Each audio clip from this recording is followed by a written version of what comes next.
Hey yo, what's good everybody? It's your boy Matthew Maley for MatthewMaley.com.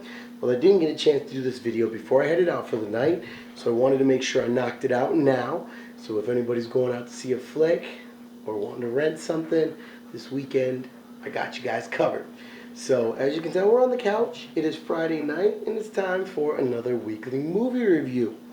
So this week I checked out a Focus feature, and as you guys know from previous reviews, I'm a big fan of Focus films. I like independent style movies, I just do. And even though Focus has gotten so much attention that I don't even know if you can call it an independent movie anymore, because they're getting such high stars and high budgets. But regardless, I still have been a pretty big fan of most Focus films recently. So when I saw the trailer for this, it was definitely one I was interested in, and we'll get into if I'm glad I saw it or not. So I'm speaking of the film Seeking a Friend for the End of the World. Already interesting, right? Already an interesting title, and what makes it even more interesting is it's not a metaphor. This is in fact truth. He is seeking a friend for the end of the world. The world is ending.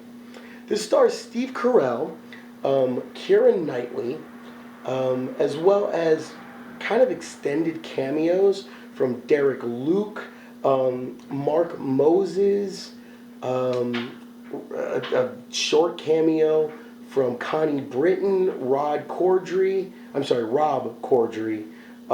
Melanie Linsky, who everybody knows as Rose from 2.5 Men, Charlie's stalker, Patton Oswalt as one scene, William Peterson, who everybody knew from CSI.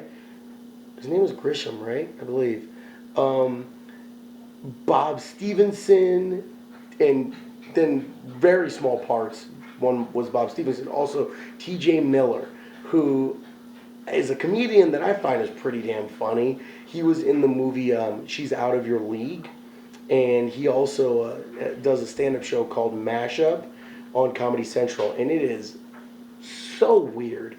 I mean, ridiculously weird. Don't mind me, I just got done playing with the dog. But at the same time, it's actually pretty funny. It also had a cameo from Martin Sheen as well, and a couple other people. But I mean, nobody... Who was the one? Sorry, let me find the one. There was one that I was like, oh, okay. Hannah Lawyer said, Casey Campbell, Leslie Murphy, Adam Brody, and Tonita Castro, who wasn't well known at all, but had probably one of the larger roles of the entire movie. So, very basically, the world's ending. A 70-mile across asteroid is on a collision course with Earth, and the movie actually starts off telling you that the final hope, which was they don't even say what they were trying to do, but they were trying to send a spaceship to the asteroid, probably trying to do some Armageddon type stuff, but it failed. Spaceship crashed, everybody dead, which means in 3 weeks, 21 days, everybody is dead. And in itself, it's a very interesting concept, just because it really does, make you start thinking, what would you do? And in the very first scene, I thought it was really awesome. One of the very first scenes in the movie, after Steve Carell's wife literally gets out of the car and runs away from him and leaves him, divorces him. Well, there's no time for divorce, so just run, which she does. After that scene, they have a house party, and it's funny, like, all the things that you start thinking of, like, how would this work? It's the end of the world.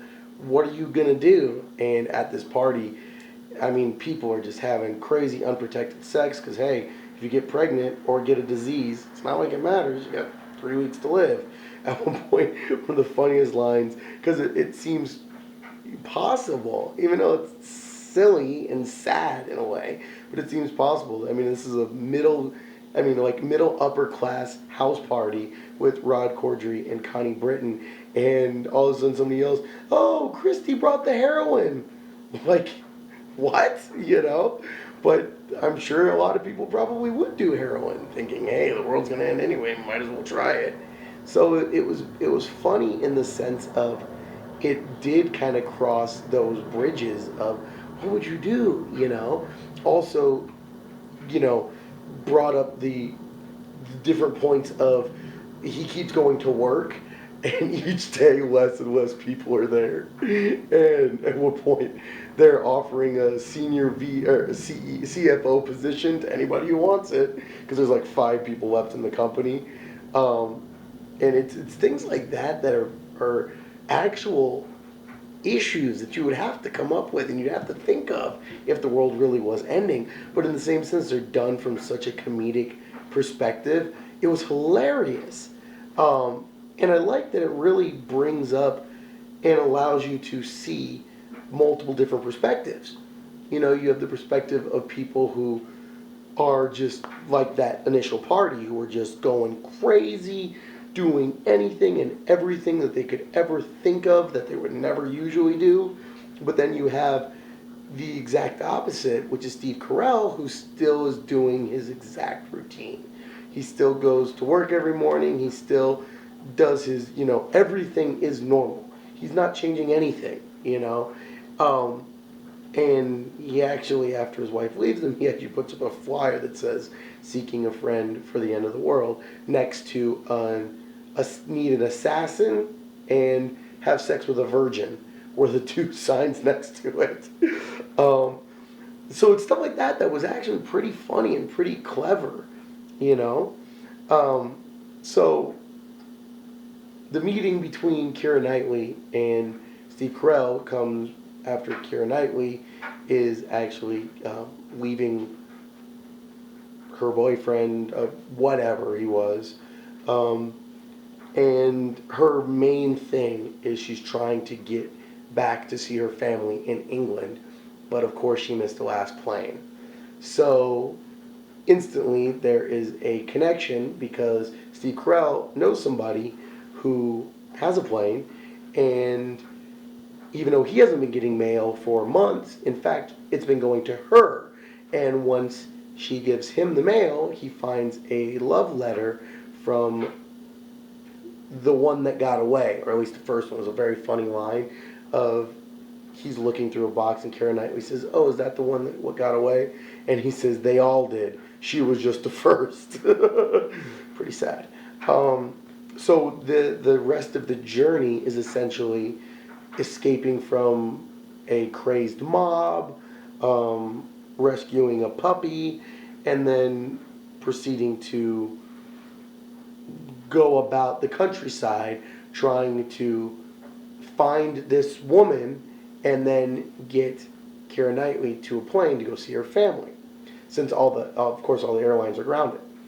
And along the way, they meet CSI's Grisham, who is a random truck driver waiting to get assassinated because he doesn't want to wait until the world ends. He wants to go out, not on his own terms, but before that, to a overzealous police officer who still is damn determined to meet his quotas, to TJ Miller's character, who essentially is running or is a waiter at a TGI Fridays type of place where everybody is doing every type of drug, giving out free food, and it devolves into an orgy. To, you know, very, very religious people who are, you know, trying to save their souls, absolve themselves of their sins, to Derek Luke, who is a former military wow, that was loud. He was in the military. Totally threw off my train of thought, and is totally stocking up to repropagate the species. He's got all his strongest, you know, best fellow soldiers. They've got thousands of guns, thousands of rounds of ammunition, every type of food you could ever think of, and they're hidden underneath like a 3-inch or a 12-inch thick titanium bunker, essentially. So it's that was what was most interesting to me, is seeing all those different sides of it and trying to decide, like, which one would you be, you know? Would you be somebody who's buckling down and going for it, or would you be somebody who just says, you know what, I don't want to be here in a post-apocalyptic world. I don't want to be around for that. I just want to go, whether it be before the world ends or after. Also, they said that when the asteroid hits, those who aren't killed by the initial shock wave, there would then be a spontaneous fire, like pretty much engulfing the world, that would kind of kill everyone. So that would also be a problem. Good God, who's hitting me up? Huh. Oh yeah, New Jordan's just released. That's why. Sorry, threw me off there. But it definitely was interesting from that aspect, and that to me should have been the meat of the story, and it was for 2/3 of the movie, and then at the last second they're like, you know what? You know, it'd be great for this movie, instead of just making it a standard comedy, let's make it a rom-com. Yeah, that's what we're going to do. We're going to make this a rom-com, and we're going to have them fall in love. What? Like, and it wasn't even they did it subtly.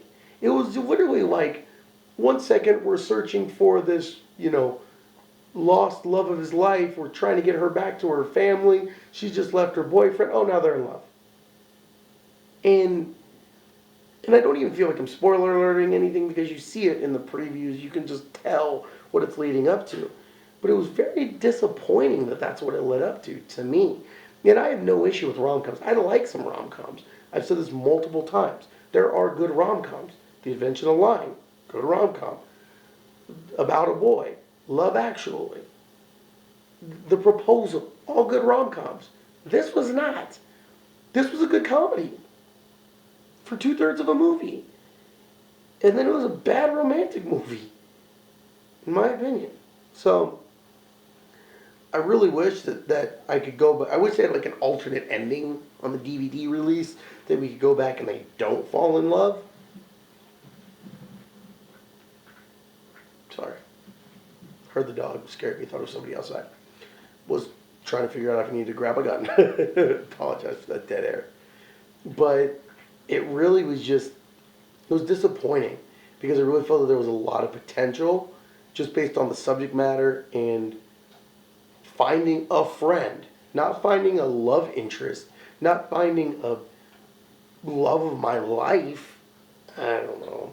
Then you've got other issues thrown into it just for funsies, like she's got a condition where it's incredibly difficult to wake her up, where she'll sleep through pretty much anything, which of course has to be threaded into the plot. We've got major daddy issues with Steve Carell. He left the family, da-da-da-da. That had to be worked into the plot. And which I was okay with. I was okay with all those things. And I really thought that the movie worked well up until it was like they were like, oh, this is funny, this is funny, this is funny, love. Which took what could have been a pretty solid 4-star movie, and to me made it a barely 3.5-star movie. And the only reason I'm even giving 3.5 stars is simply because the comedy part of it was that well done. There were a lot of moments where I truly was laughing. There was some very good dialogue, some very good back and forths, and I like Kiera Knightley. I think she's a pretty good actress, to be quite honest. So I thought that her and Steve Carell played off each other very well, and comedically she held her own, which obviously what made Steve Carell funny is his delivery. So it wasn't like she was competing with him, but I did think that she did a good enough job to not take anything away from it. Another thing I liked, one of the most constant characters is his housekeeper, as well as the news reporter, who is delivering the news each night as each thing starts to get closer to ending, whether it be, first there were multiple TV channels and now we're down to one, and now, first there was power and water and everything, and now it's starting to go off. And those things, like the actual countdown, of course, everything doesn't stick to the initial timetable, which messes things up a little bit. But it was such a cool concept and really made you think so many ways. And then it just kind of took, in my opinion, a very cop-out type of ending. So let me know what you guys think. And don't say that I'm cold-hearted or I don't have a heart, because you guys know, I admit it all the time, I cry my ass off in movies if it deserves it. This was a quote-unquote beautiful ending, and I didn't cry at all. I was just annoyed because I just didn't feel that it was a fair way to do it. So, at the end of the day, there you have it. My review of Seeking a Friend for the End of the World, starring Steve Carell and Kiera Knightley. Let me know what you guys think. Did you love it? Did you hate it? Did you wish it would have been more romantic? Comedy less? Do you wish it would have been more comedy like I was suggesting? Let me know. I'm always curious. So, as always, I am Matthew Maley. This is MatthewMaley.com. Thank you guys for checking out my videos. And as always, stay tuned. See what's coming up next. You can always check out the rest of my videos on MatthewMaley.com. Check out the current video blog tab, as well as all my previous video blog entries from the past 2 years. See what's been going on in the world of MatthewMaley.com. You can also check me out on YouTube. Just search for Matthew Maley Poker. You can like, comment, and subscribe to the channel there. You can also check me out directly up on Facebook. I post all my videos on there as well. So search for Matthew Maley Poker and like the page. Maybe suggest it to your friends. Of course, you can follow your boy on Twitter. I'm at Matthew Maley. Always posting, tweeting, all kinds of fun stuff. So check me out on there. And finally, follow your boy on Instagram. I'm at Matthew Maley Poker, putting up all kinds of pictures. So until the next video, I'm signing off. Hope everybody's starting their weekend off great. And I'll catch you guys in the next video. Peace.